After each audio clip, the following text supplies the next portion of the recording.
1994. Immediately afterwards,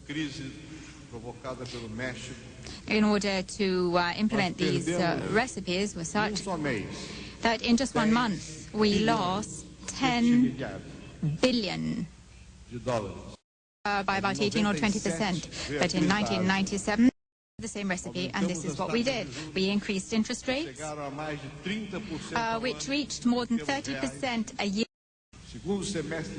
We got to the second half of 1998, last year. For my re-election, we lost in just 1 month $20 billion. Then the elections came. Perhaps if the elections had come a few months were devastating.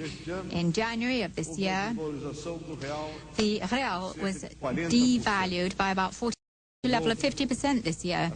Again, the interest rates went to 45%. I'd like to ask you, until when are we going to have got to think of the most, not just the most orthodox economists, but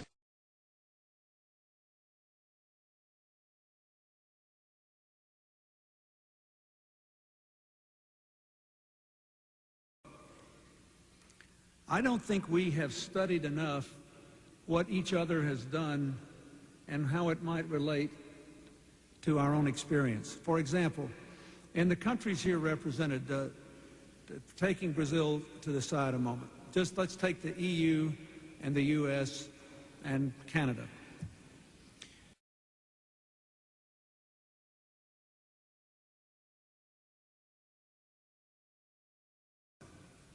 Now, let's go to the global issues and the issues represented here by Brazil.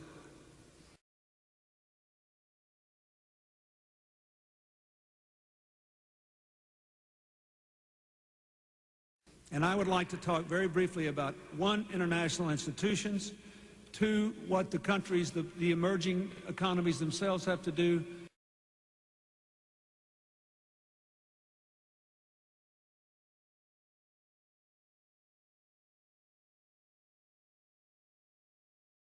can Enrique do things that would help this?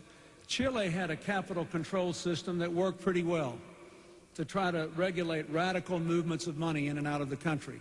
But the only reason it worked well is Chile had a system that was recognized as having integrity and effectiveness, so that people still wanted to put their money there, even if there was some control on how rapidly it could move in and out.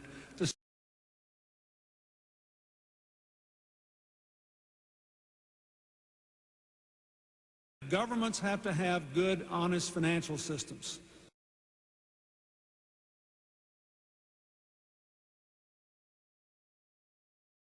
You can't make people keep their money in a place they no longer have confidence in. In most developing countries, governments are too weak, not too strong.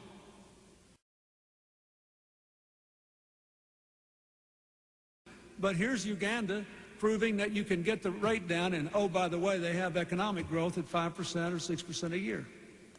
So national policies matter. I have been in Sao Paulo and Rio, two of the largest cities in the world, two of the most wonderful places on earth, but there are millions of children there that will have no future unless their families can make a decent living.